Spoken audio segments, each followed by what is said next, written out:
মহাপুৰুষ শ্ৰীমন্ত শংকৰদেৱে তেওঁৰ জীৱনকালত যদি বিষ্ণুপ্ৰসাদ ৰাভাদেৱক লগ পালেহেঁতেন, আমি যুক্তি সহকাৰে ভাবিব পাৰোঁ যে মহাপুৰুষ মাধৱদেৱৰ সৈতে একেলগে তেখেতকো বৰাৰ পো বুলি ক'লেহেঁতেন, নাম এটা দিলেহেঁতেন, যিটো মাধৱপুৰুষক দিছিল বৰাৰ পো। সেইজনৰ যি জীৱন, তেওঁৰ কৰ্মৰাজি, এজন সৰ্বাংগ পূৰ্ণাংগ মহাপুৰুষ বিষ্ণুপ্ৰসাদ ৰাভা। অসমীয়া জাতিৰ বৈভৱ নাইবা অভাৱ, আশা নাইবা দুৰ্ভাৱনা, শক্তি নাইবা দুৰ্বলতা, সাতোৰঙী ৰামধনুৰ স্বৰূপ কোনোবাই যদি মৰ্মে মৰ্মে অনুভৱ কৰিব পাৰিছে, সেয়া হৈছে বিষ্ণুপ্ৰসাদ ৰাভা। আজি 20 জুন তাৰিখে এই মহাপুৰুষজনৰ মহাপ্ৰয়াণৰ দিন। আমি আয়োজন কৰিছোঁ বিষ্ণুপ্ৰসাদ ৰাভা দিৱস, আৰু আমাৰ শ্ৰদ্ধাজ্ঞ যাচিছোঁ এইদৰে, আজি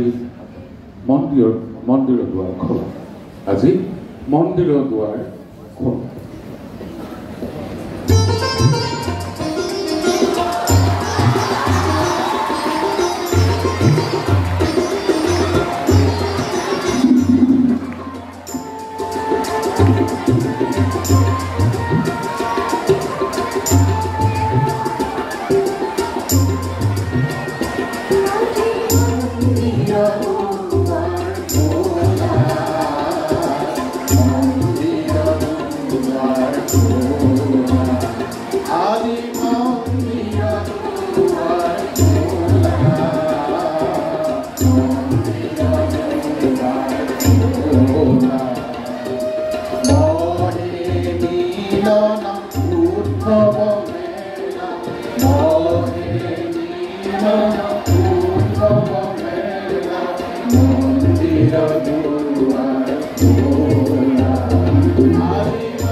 এই মন্দিৰ জাতীয় জীৱনৰ কলাকৃষ্টি, ভাষা সংস্কৃতি, ৰাজনীতি, সমাজনীতি, অৰ্থনীতিৰ মন্দিৰ, আমাৰ আৰাধনাৰ পীঠস্থান, তীৰ্থস্থান। আহকচোন সেই দীক্ষা আৰু শিক্ষা আমি অনুধাৱন কৰোঁ এই মহাপুৰুষ কলাগুৰু বিষ্ণুপ্ৰসাদ ৰাভাদেৱৰ জীৱনাদৰ্শন কিদৰে ব্যক্তিসত্তাৰ পৰা সমাজসত্তাৰ সন্ধান পাব পাৰোঁ আমি। মোৰ কবিতাৰ ছন্দ লগাই ৰাভাদেৱে আমাক এই ছন্দময় জীৱনৰ সন্ধান দি গৈছে, জীৱন আৰু জগতৰ প্ৰকৃত অৰ্থ শিকাই গৈছে। মোৰ কবিতাৰ ছন্দ লাগে।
ছন্দ লগাব লাগিব, নহ'লে নেবাচে জাতি, নহ'লে নেবাচে মাটি, নহ'লে নেবাচে ভেটি। ছন্দ লয় টান এই সমলয় কলাগুৰু বিষ্ণুপ্ৰসাদ ৰাভাই অসমীয়া জাতিক প্ৰদান কৰা অমোঘ মন্ত্ৰ জীৱন যুগৰ অস্তিত্ব ৰক্ষাৰ অভেদ্য প্ৰবাস। সেয়েহে সেই একেজন ৰাভাদেৱে আকৌ বিপ্লৱৰ কথা, বিপ্লৱৰ মহামন্ত্ৰ প্ৰদান কৰে তেখেতৰ সেই কবিতাৰে, বিপ্লৱী বিদ্ৰোহী বীৰ।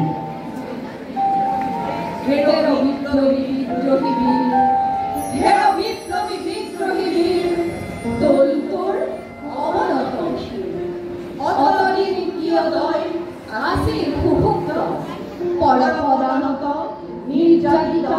নিপীড়িত, দলিত, পতিত, আজি এই নতুন যুগত হকই জাগ্ৰত।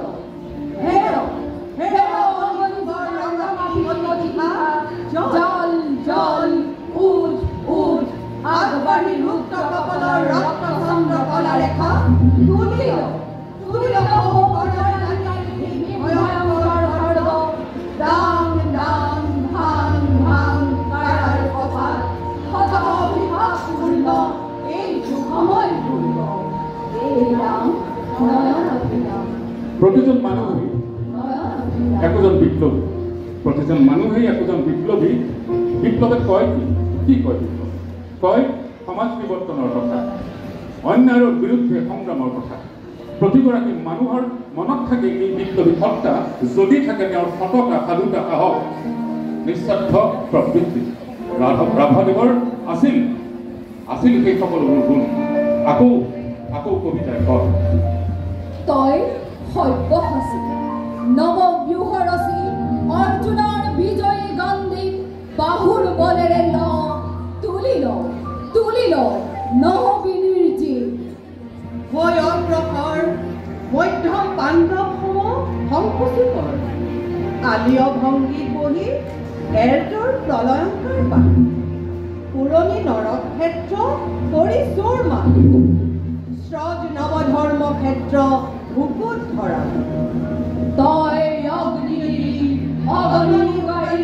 জ্বলা জ্বলা হয় ৰাৱণন, তই হিমগিৰি শৃংগ গগন চুম্বক উচ্চতা, তই প্ৰশান্ত গভীৰতা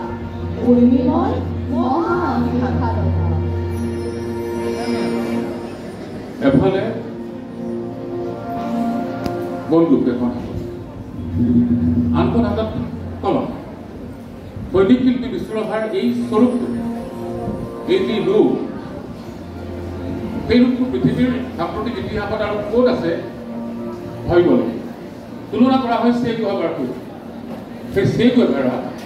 যিজনৰ আন এটা সংস্কৰণ বিষ্ণুপ্ৰসাদ ৰাভাদেৱ, যিজনে এফালে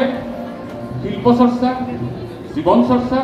আনফালে মানুহৰ মুকুতিৰ গান, মুক্তিৰ সন্ধান, এই দুয়োটা কথাতে তেওঁ এনেকৈ সম্পৃক্ত হৈছিল, এনেকৈ নিজৰ জীৱনটোক সদায় লৈ গৈছিল, মানুহে বিচাৰি পাইছিল মুক্তিৰ পথ। আৰু সেইজন মানুহে ইমান কোমল হ'ব পাৰে, যিদৰে কোমল হয় নাহৰ ফুল, তগৰ ফুল, কপৌ ফুল, নাহৰ ফুলে নুফুৰাই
টগৰ ফুলে নুপুৱাই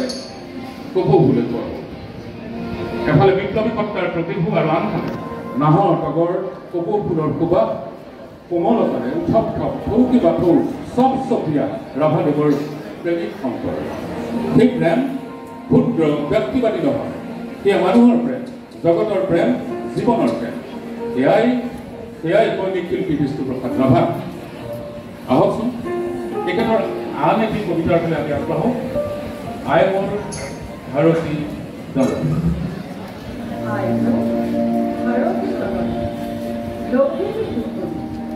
ভাৰতবাসীৰ হৃদয়ৰে আমি মোৰ পৰাণৰ মোৰ জীৱনৰ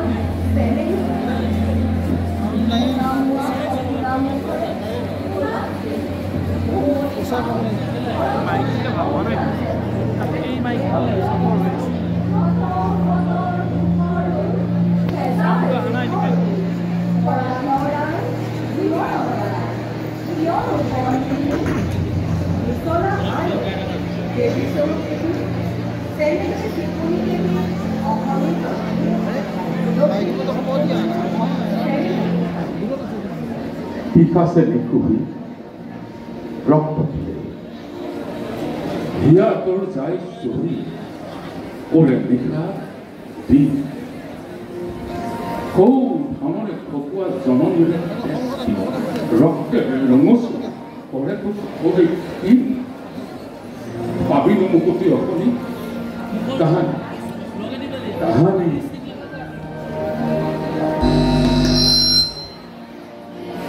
জগাইচুকীয়া গাঁওখনৰ পৰা বুঢ়া লুইতৰ বুকুৱেদি দুই পাৰেদি কুবিফাল ভাৰতৰ সত্তা বিচাৰি বিষ্ণুপ্ৰসাদ ৰাভাদেৱে সন্ধান পাইছিল বিশ্ব আত্মাৰ বিশ্ব নাগৰিকত্বৰ মানৱতা জাতীয়তাবোধ দেশাত্মবোধ মানৱতাবোধৰ আদিপাঠ তেখেতে সদায় গভীৰতম ৰূপত অনুভৱ কৰিছিল সেয়াই আছিল তেখেতৰ জীৱন আদৰ্শ সেই নীতি আদৰ্শকে লৈ তেখেতে জীৱনৰ কণ্টকাকীৰ্ণ প্ৰত্যাহ্বানৰ চূড়ান্ত বাটেৰে আগবাঢ়িছিল ৰচনা কৰিছিল স্কুল কৰিছিল সংগীতেৰে আহ্বান জনাইছিল মানুহক যিসকল তেজোদীপ্ত যাৰ আছে স্বদেশ স্বজাতিৰ প্ৰতি দুৰ্বাৰ আগ্ৰহ আকৰ্ষণ আৰু কৰ্তব্য নিষ্ঠা সেইসকলক বিষ্ণুপ্ৰসাদ ৰাভাদেৱে ডেকা মানুহ ডেকা দল বুলি কৈছিল আহ্বান জনাইছিল কেনেদৰে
এতিয়া আমাৰ দায়িত্ব এই আহ্বানক সৰ্বত কৰি সময়ৰ প্ৰত্যাহ্বানৰ সৈতে মোকাবিলা কৰা।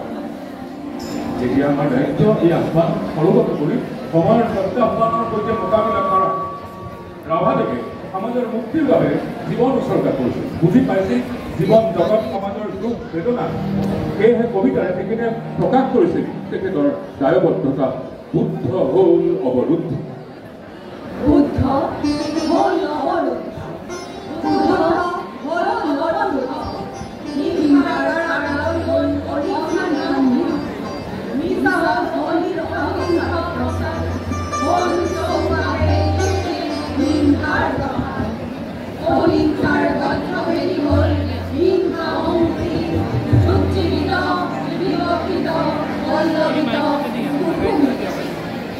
স্বাৰ্থযুত অন্ধ,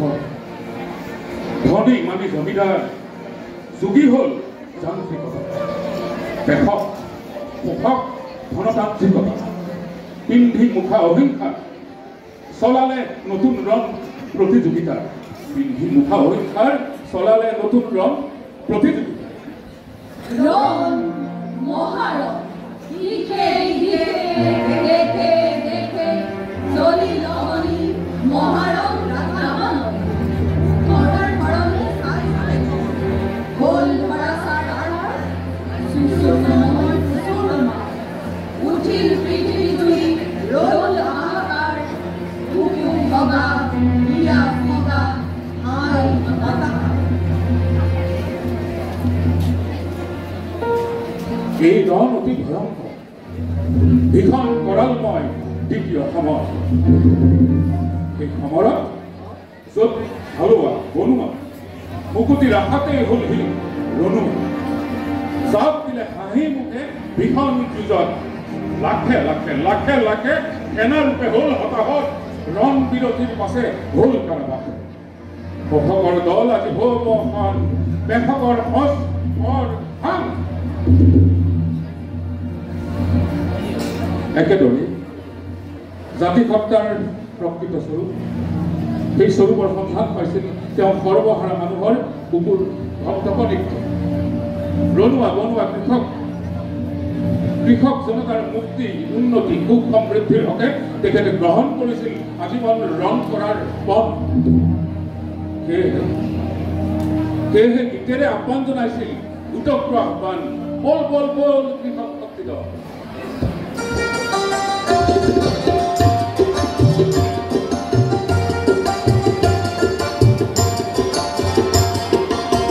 বল বল বল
এফালে কৃষক ৰণুৱা বনোৱাৰ মতে কি আহ্বান,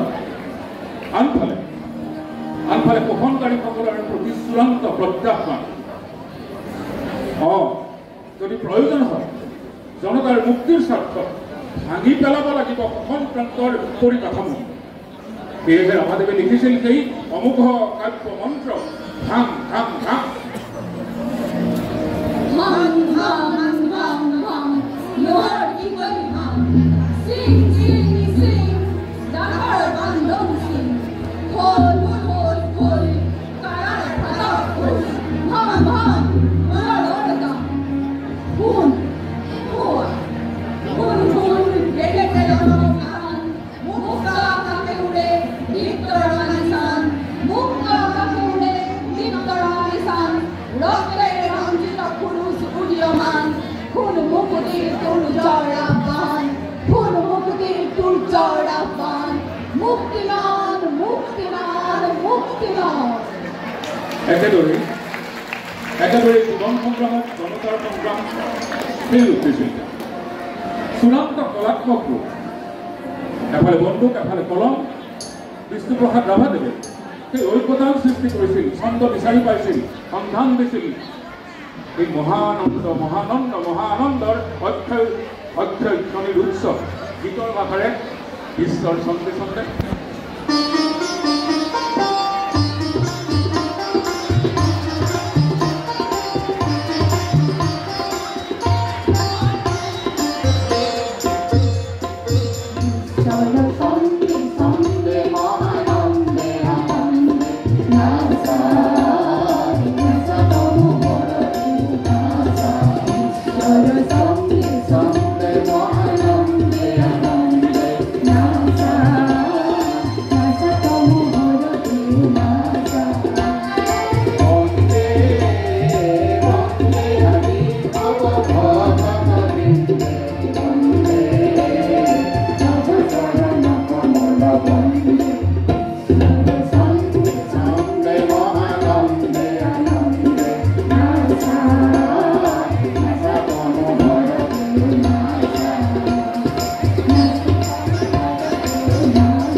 মহাপুৰুষ বিষ্ণুপ্ৰসাদ ৰাভাৰ জীৱন আৰু কৰ্মৰ আলোকপাত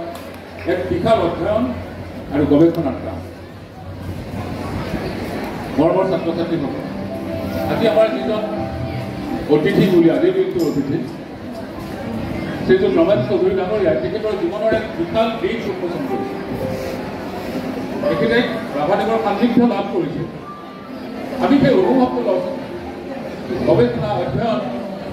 এইবোৰটো কৰিব লাগিব কিন্তু প্ৰথমে অনুভৱটো ল'ব লাগিব ৰাভাদেৱৰ অনুভৱ মানুহ সম্পৰ্কে মাটি সম্পৰ্কে জাতি সম্পৰ্কে ভাষা কলা কৃষ্টি সম্পৰ্কে তেখেতৰ অনুভৱ প্ৰথম অনুভৱেই হওকচোন আমাৰ ইয়াত এক বিনম্ৰ প্ৰয়াস সংগীত কবিতা গদ্য নাটক অভিনয় চিনেমা গণসংগ্ৰামৰ মাজত ৰাভাদেৱৰ ব্যক্তিত্ব হিমালয়ৰ দৰে খুব উচ্চ খুব বিশাল ভাবকচোন তেখেতৰ নাটকৰ কিছু সংলাপ আমি শুনো এয়া শকুন্তলা নাটকৰ কি অংশ ৰবা সখী শকুন্তলে ৰবা প্ৰিয়মণি যাৰ এনে ফুলকমলীয়া তনু সেই তনু জানো এনে জলসেচনত শোভা পায় কি হ'ব পিতাৰ আদেশ যেতিয়া পালন কৰিবইতো লাগিব এইকাৰণে বোধ কৰোঁ কন্যপিতাই তোমাতকৈ আশ্ৰম তৰুকহে বেছি ভাল পায় নহ'লে নৱমালিকা কুসুমৰ দৰে কুমলীয়া পাহিহেন লৱণু সখী এনে কামত নিযুক্ত কৰেনে তুমি ভুল বুজিছা সখী কেৱল পিতাৰ আদেশতে নহয় মই সিঁচিছোঁ মোৰ হিয়াৰ ঠাই ভৰি তৰুলতাৰ প্ৰতি মোৰ সকলোৰে চেনেহৰ সেইকাৰণে অনসূয়া সখীয়ে কয় আমাৰ সখী শকুন্তলাৰ হিয়াখন হৃদয় জানো সৰগৰ চেনেহ ভৰা সফুৰা কি সঁচাকৈয়ে সৰগৰ চেনেহ ভৰা সফুৰা হৈছে সখী এনে শলাগৰ বন্তি আৰু নজ্বলাবা মোক দেৰি কৰি নামাৰিবা সখী এই বন্তিখনা জানো তোমাক দেই পৰি মাৰিবলৈ তেনো কি তাৰ পোহৰৰ জিলিকনিৰে তোমাৰ অপৰূপ ৰূপৰ জেউতি চৰাবলৈ সখী অ সখী কি সখী অ চোৱাচোন কিনো সখী সহকাৰ তৰু কোমলীয়া থিৰু কুহি কুহি পাতবোৰে মলয়াৰ বাপাৰ খালি জালি থেউদি মোক কেনেকৈ মাতিছে মই যাওঁ সখী ক'লৈ যাবা সখী ৰ'বা দেখা নাইনে তুমি কাষ চাপতে খুব মুক্তিলতা জপিয়ে সেই সহকাৰ তৰুৰূপা কেনেকৈ আকোৱাল মাৰি ধৰিছে সঁচাইনে সখী বাৰু নাযাওঁ দিয়া সখী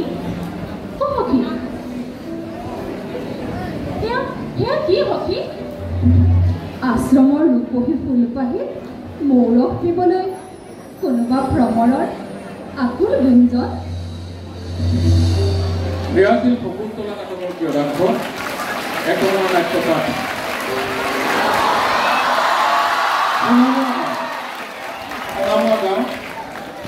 সুনামা গাঁৱৰ দুটামান প্ৰজাপৰ মাজেদি আমি তেখেতৰ নাট্য প্ৰতিভাৰ প্ৰমাণ লওঁ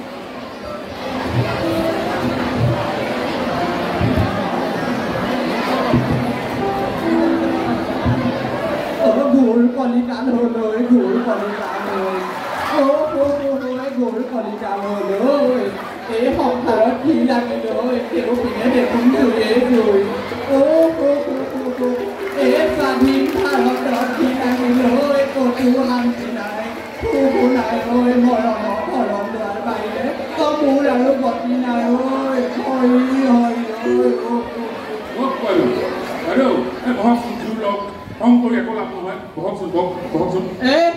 দূৰ ল'বলৈ শান্তিৰ মনয়াৰ বাই পাতি মানুহ আছে এই গোটেই সংসাৰত কেৱল কান্দৱ গাহে জ্বলিছে তেওঁ পিনে জুয়ে জুয়া য'তে ত'তে জুই আমনিয়ে আৰু এই জুৰণি ঠাই আছে জানো এই কিনো পচা যুগ আহিলে ঐ বোলো সেয়া এই পিয়াখন যে পাৰি দি থৈ গলা এই বুকুৰ লগনি নুমাবলৈ কিবা এটা যতন কৰিব নোৱাৰানে তুমি ইমান গেলা গেলা গোন্ধ এনে নৰকতো মানুহ থাকেনে থম থমকে কিয় ৰৈ আছা হে আজি একো নিদো বুলিয়ে ভাবিছা নেকি সেইটোপা যতন কৰি দিওঁতে ইমান সময় লাগেনে এনে আজি খাবলৈ নিদিয়ে চেপেটা মানুহটোক মাৰিম বুলিয়ে ভাবিছা সুনামা গাঁও নাটকৰ এটি সংলাপ যি নাটকৰ সংলাপৰ যোগেদি গাঁৱৰ এক যি সনাতন ছবি সেই ছবি আমি অনুভৱ কৰিব পাৰিছোঁ এইবাৰ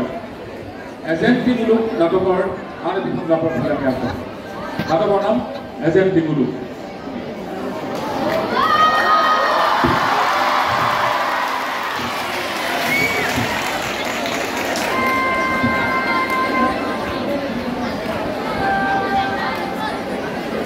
সকলো কথা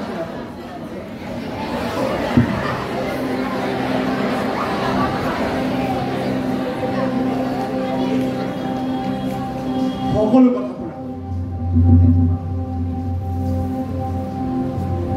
নিজৰ ভাই ভাইৰ মাজত হাই কাজিয়া কৰিলে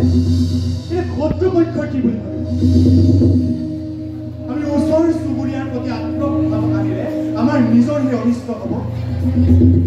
গতিকে নাই আপোনালোকে মটকেই বোলক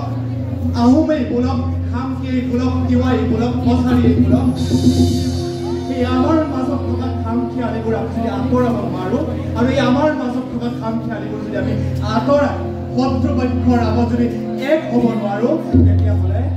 এবৰ বেয়া তাৰ জ্বলন্ত উদাহৰণ আমি এই মান আহোঁতেই পালোঁ এই মানে গৃহবন্ধন ৰবাই পুনৰ ৰকমক চাৰখাৰ কৰিলে কোনো বাই ভনীৰ সতীত্ব নষ্ট কৰিলে কোনো গৰ্ভৱতী মহিলাৰ গৰ্ভশালী সন্তান উলিয়ালে কত ল'ৰা ছোৱালীক সেই ওপৰলৈ খৰগতিয়াই মাৰিলে আৰু কত অসমীয়াক সেই পিন্ধাই পিন্ধাই পিন্ধাই মাৰিলে আৰু কত নৰ নাৰীক এই ওপৰলৈ উঠাই তলৰ পৰা ধোৱাৰ চাপ দিলে এই অমানসিক বৰ্বৰ অত্যাচাৰৰ কথা শুনিলে শত্ৰুৰ হিয়াও কলিজাত হ'ব আৰু শত্ৰুৰ হিয়াটো হৃদয়ত মৰমৰ নিজৰা হ'ব সুখৰ নিজৰা হ'ব অৱশেষত আমাৰ চন্দ্ৰকান্ত সিংহ স্বৰ্গদেৱে কোম্পানীৰ আশ্ৰয় ল'লে ডেভিড স্কট চাহাবে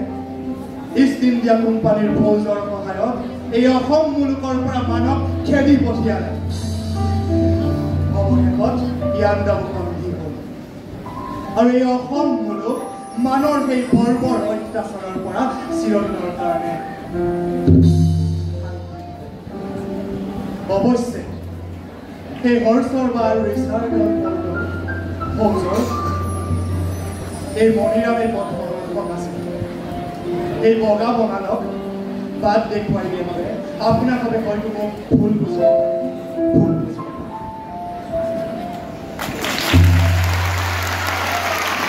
আমি মণিৰাম দেৱানৰ ভুল নুবুজো বিষ্ণুপ্ৰসাদ ৰাভাক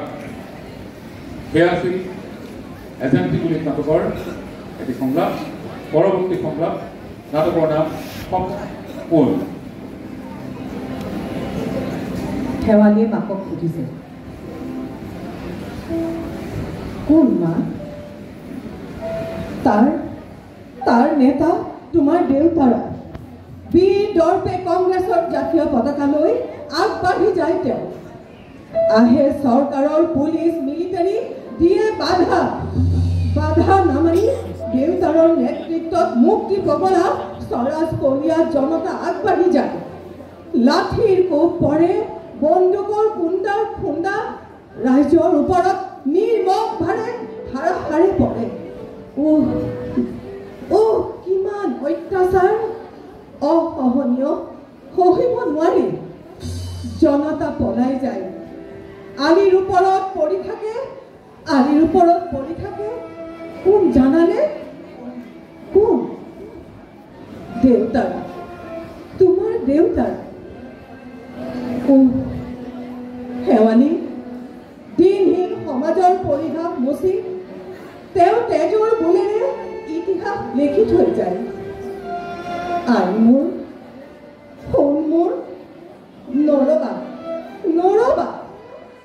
নৰবা কেনেকৈ গাবা দেউতাৰাই ৰচা সেই গানটি গাবা গায়ে থাকিবা মোৰ বাধা নুশুনিবা তুমি মোৰ জনতাৰ অন্তৰত দেউতাৰাই সেই গান গাই যেনেকৈ জাগৰণ তুলিছিল তুমিও সেইদৰে ৰাইজক সেই গানেৰে জগাব লাগিব তুমি জগাই তুলিব লাগিব পেলাই আলায়াঠেনি নকৰিবা অসহ্য আৰু নহয় লাগে প্ৰতিকাৰ অবাধ শোষণৰ প্ৰতিকাৰ লাগে প্ৰতিশোধ নিৰ্মম পিতৃবধৰ প্ৰতিশোধ খেদা সেই তেজপিয়া প্ৰবঞ্চক বগা বঙালক উতলা নহবা মা থিৰ হোৱা শুনা দেউতাৰ সেই ভাবিলা পূৰ্ণ হ'ল তেওঁৰ অমৰ লিখনিৰ অমৰ ৰচনা ব্যৰ্থ নহ'ল মৃত্যুৰে তেওঁ দলিতৰ সন্মান ফিৰাই আনিলে পূৰ্ণ হ'ল ব্যৰ্থ নহ'ল কেনেকৈ শেৱালি মা কাইলৈ 15 আগষ্ট আই অসমী কাইলৈ ভাৰতীয় শৃংখলৰ বান্ধৱৰ পৰা মুকুটিৰ দিন কাইলৈ স্বাধীনতা দিৱস হয়নে হয় মা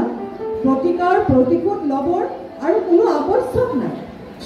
বগা বঙালক খেদিবৰো আৰু কোনো প্ৰয়োজন নাই ইংৰাজে কাইলৈৰ পৰা ভাৰত ত্যাগ কৰিব হা শেৱালি সঁচা জয় হিন্দ জয়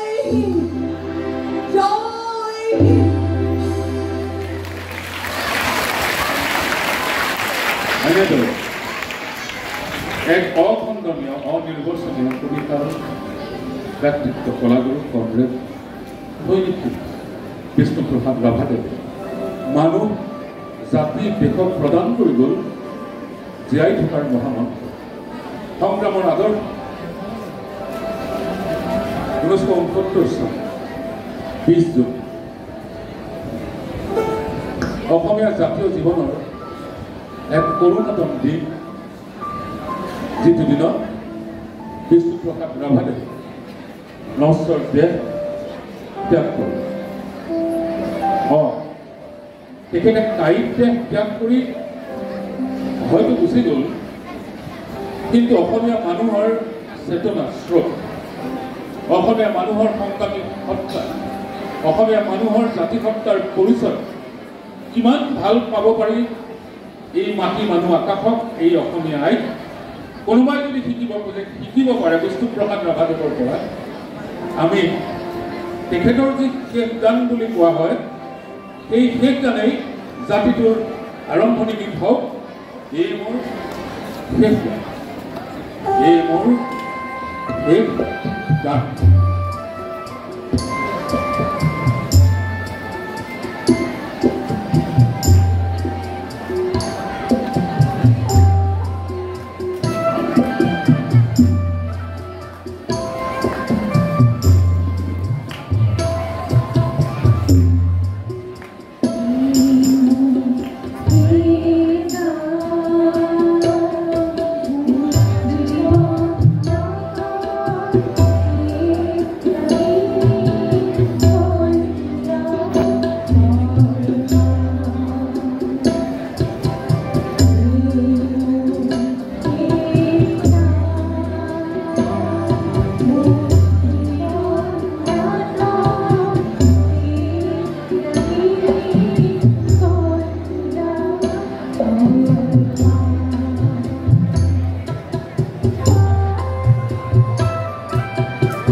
মই কম